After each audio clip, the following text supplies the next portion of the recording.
दोस्तों ज़रा सोचिए, एक ज़मीन का टुकड़ा आज 10 लाख का है, कुछ साल बाद वही ज़मीन 20 लाख, फिर 30 लाख या उससे भी ज़्यादा की हो सकती है। अब सवाल है, क्या रियल इस्टेट में पैसा कमाने के लिए आपके पास शुरुआत में करोड़ों रुपए होना ज़रूरी है? बहुत लोग कहेंगे मेरे पास तो इतने पैसे ही नहीं हैं, लेकिन यहीं पर रियल इस्टेट का एक इंटरेस्टिंग बिजनेस मॉडल सामने आता है। क्योंकि प्रॉपर्टी मार्केट में पैसा सिर्फ प्रॉपर्टी खरीदने वाले नहीं कमाते, पैसा कमाने के कई रास्ते हैं। Property brokerage, property sourcing, rental business, property management, real estate marketing, lead generation और लॉन्ग टर्म इन्वेस्टिंग। यानी अगर आपके पास करोड़ों कैपिटल नहीं है तो भी रियल एस्टेट इकोनॉमी में वैल्यू क्रिएट करके इनकम कमाने की पॉसिबिलिटी हो सकती है। लेकिन एक बात बहुत ज़रूरी है, रियल एस्टेट कोई गारंटेड मनी मशीन नहीं है। प्रॉपर्टी की कीमत हमेशा नहीं बढ़ती, लोकेशन गलत हो सकती है, लीगल डिस्प्यूट हो सकता है, लिक्विडिटी की समस्या हो सकती है और गलत डील में पैसा फंस सकता है। इसलिए आज हम बात करेंगे रियल एस्टेट में बड़ा पैसा कमाने का असली खेल क्या है। वीडियो को आगे बढ़ने से पहले मैं अपने बारे में बता देता हूँ। मैं कविराज, जो पिछले 3 महीनों से यूट्यूब पर money motivation plus content videos बनाता हूँ। अब आगे बढ़ते हैं, अब जानते हैं रियल एस्टेट में असली पैसा कहाँ है। सबसे पहले एक मिसकॉन्सेप्शन दूर कर दूँ, रियल एस्टेट का मतलब सिर्फ ज़मीन खरीदो और महंगी होने का इंतज़ार करो नहीं है। रियल एस्टेट का पूरा इकोनॉमिक सिस्टम है। मान लीजिए किसी शहर में एक नया एरिया डेवलप हो रहा है, लोग वहाँ ज़मीन खरीदना चाहते हैं, किसी को घर चाहिए, किसी को दुकान, किसी को ऑफिस, किसी को रेंटल प्रॉपर्टी, किसी डेवलपर को बायर्स चाहिए, किसी को ओनर को अपनी प्रॉपर्टी बेचनी है। अब सोचिए इन सभी लोगों के बीच कौन कौन कनेक्ट कर सकता है? एक रियल एस्टेट एजेंट या ब्रोकर। और ब्रोकर को प्रॉपर्टी ओन करने की ज़रूरत नहीं है, वह ट्रांसैक्शन क्लियर करके कमीशन कमा सकता है। यहीं से पहला बिजनेस मॉडल शुरू होता है। अब मान लीजिए एक प्रॉपर्टी की कीमत 50 लाख है। अब हाइपोथेटिकल एग्जांपल के लिए मान लेते हैं ब्रोकर एग्रीमेंट के अनुसार 1% कमीशन है, तो ट्रांसैक्शन वैल्यू पर 50,000 कमीशन में अगर एक महीने में 5 सक्सेसफुल डील हो जाए तो 2.5 लाख ग्रोस ब्रोकरेज रिवेन्यू है हो जाता है। लेकिन ध्यान रहे, ये सिर्फ एग्जांपल है। Actual broker rate, location, property type, deal और एग्रीमेंट पर डिपेंड कर सकता है और हर महीने 5 डील्स होना गारंटेड नहीं है। लेकिन मॉडल समझिए, आपको प्रॉपर्टी खरीदनी नहीं पड़ी, आपने market knowledge, network, customer handle और नेगोशिएटिंग स्किल का इस्तेमाल किया। यानी आपकी कैपिटल यहाँ पैसा कम और इन्फॉर्मेशन प्लस रिलेशनशिप ज़्यादा हो सकती है। अगर आप ब्रोकरेज में जाना चाहते हैं तो सबसे पहले अपने लोकल मार्केट को समझिए, कौन से एरिया डेवलप हो रहे हैं, कहाँ नई रोड्स बन रही है, कहाँ कम्युनिकेशन एक्टिविटी बढ़ रही है, किस एरिया में रेंटल डिमांड है, कौन सी प्रॉपर्टी टाइप ज़्यादा बिकती है और सबसे इम्पोर्टेंट है लीगल डॉक्यूमेंट की बेसिक अंडरस्टैंडिंग रखिए और ज़रूरी मामलों में क्वालिफाइड प्रोफेशनल से वेरिफिकेशन कराइए।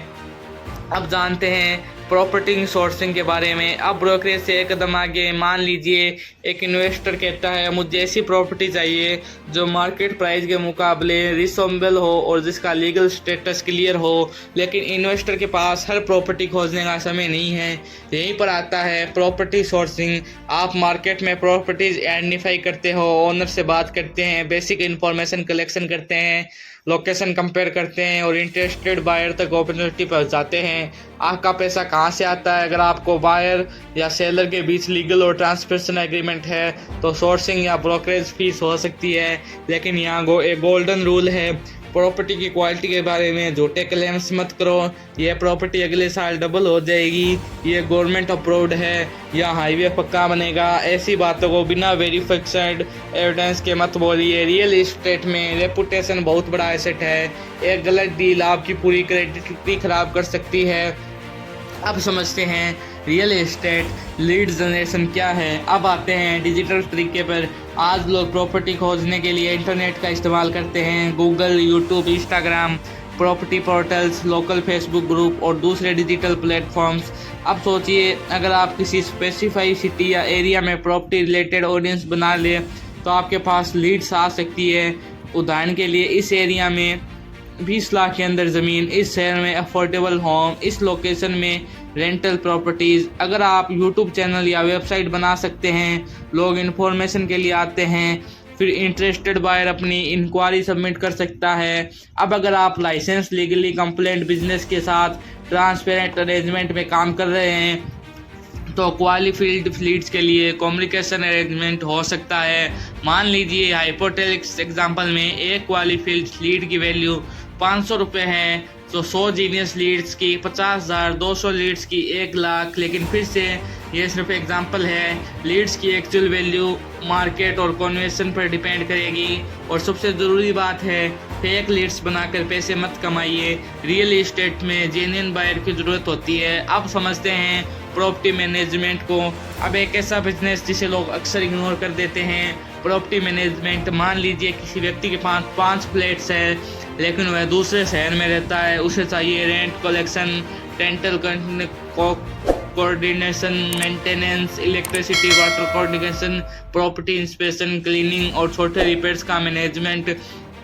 अब वह किसी प्रॉपर्टी मैनेजर को फ्री फीस दे सकता है। आप एक प्रॉपर्टी मैनेज सर्विस बना सकते हैं। मान लीजिए हाइपोथेटिकल एग्जांपल, एक प्रॉपर्टी से 2,000 मंथली मैनेजमेंट फीस लेता है, 50 प्रॉपर्टीज का 1,00,000 मंथली रेवेन्यू। लेकिन इसके लिए आपको प्रॉपर सिस्टम चाहिए, टेंट एग्रीमेंट की understanding, accounting, maintenance, vendors, customer supports और लोकल लॉज का प्लान। अगर आप प्रॉपर्टी मैनेज कर रहे हैं तो ओनर और टेंट्स दोनों के साथ ट्रांसपेरेंस बहुत ज़रूरी है। अब समझते हैं रेंटल बिजनेस के बारे में।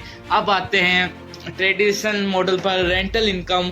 अगर आपके पास प्रॉपर्टी है तो उसे रेंट पर देकर रिस्टोरिंग इनकम जनरेट की जा सकती है। उदाहरण के लिए एक प्रॉपर्टी का मंथली रेंट 20,000 है, 12 महीने में 2.5 लाख ग्रोस रेंट। लेकिन रेंटल इनकम को सिर्फ रेंट देकर जज मत कीजिए, आपको देखना होगा प्रॉपर्टी कॉस्ट, लोन इंटरेस्ट, अगर कोई maintenance, property tax, vacancy, repair, insurance और एप्लीकेबल कॉस्ट, यानी ग्रोस रेंट, नेट इनकम।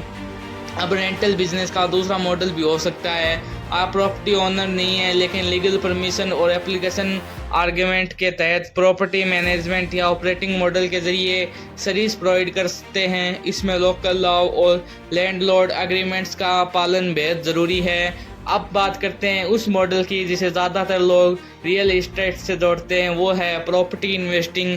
मान लीजिए आपने एक प्रॉपर्टी खरीदी, आपने लोकेशन केयरफुली रिसर्च की, डॉक्यूमेंट्स वेरीफाई करवाए, प्राइस नेगोशिएशन किया और लॉन्ग टर्म होल्डिंग का प्लान बनाया। अगर फ्यूचर में मार्केट वैल्यू बढ़ती है तो कैपिटल अप्रेसिंग हो सकती है। अगर प्रॉपर्टी रेंट जनरेट करती है तो रेंटल इनकम भी हो सकती है। यानी प्रॉपर्टी से 2 संभावित सोर्सेस हो सकते हैं, कैश फ्लो प्लस एप्लीकेशन, लेकिन दोनों गारंटेड नहीं है। प्रॉपर्टी की कीमत गिर भी सकती है, रेंट खाली भी रह सकता है, एरिया की डिमांड कम हो सकती है और प्रॉपर्टी बेचने में समय लग सकता है। इसलिए सिर्फ ये मत सोचिए कि ये प्रॉपर्टी कितने की हो सकती है, ये साथ में पूछिए अगर मार्केट मेरी उम्मीद के अनुसार नहीं चला तो क्या होगा। यही रिस्क मैनेजमेंट है। अब बात करते हैं रियल एस्टेट डेवलपमेंट की। अब आते हैं बड़े लेवल पर रियल एस्टेट डेवलपमेंट। यहाँ कैपिटल अप्रूवल, कंस्ट्रक्शन नॉलेज और टीम की ज़रूरत काफ़ी ज़्यादा हो सकती है। डेवलपर लैंड एक्वायर करता है, प्लानिंग करता है, अप्रूवल्स लेता है, कंस्ट्रक्शन करवाता है और यूनिट सेल करता है। उदाहरण के लिए एक प्रोजेक्ट में 50 अपार्टमेंट्स है, हर अपार्टमेंट्स की सेलिंग प्राइस 50 लाख है, टोटल सेल्स वैल्यू हो गया आपकी 25 करोड़। सुनने में बहुत बड़ा नंबर है लेकिन इसका मतलब 25 करोड़ प्रॉफिट नहीं है। इसमें land cost, construction cost, finance cost, marketing, staff, tax, approval और दूसरे एक्सपेंस हो सकते हैं। इसलिए रियल एस्टेट में सबसे डेंजरस मिस्टेक है रेवेन्यू को प्रॉफिट समझ लेना। डेवलपर का असली खेल है cost control, education, sales, financing, legal compliments. अब समझते हैं रियल एस्टेट में लोकेशन क्यों किंग है। आपने एक बात ज़रूर सुनी होगी, लोकेशन लोकेशन लोकेशन, लेकिन क्यों? क्योंकि प्रॉपर्टी की यूटिलिटी और डिमांड काफ़ी हद तक लोकेशन से प्रभावित हो सकती है। Nearby roads, schools, hospitals, markets, public transport, employability hubs, communication activity, future interference. लेकिन ध्यान रहे सिर्फ यहाँ हाईवे आने वाला है सुनकर प्रॉपर्टी खरीदना बहुत रिस्की हो सकता है। इंफॉर्मेशन वेरीफाई कीजिए, ऑफिशियल सोर्स चेक कीजिए, लैंड रिकॉर्ड्स देखिए, टाइटल्स वेरीफाई कराइए, अप्रूवल वेरीफाई कराइए और ज़रूरत पड़ने पर क्वालिफिकेशन लॉयर्स या अदर प्रोफेशन की मदद लीजिए। तो दोस्तों अगर आपको ऐसी वीडियो पसंद है आती है तो हमारे चैनल को सब्सक्राइब करें और हमारी वीडियो को लाइक करें। मिलते हैं अगली वीडियो में।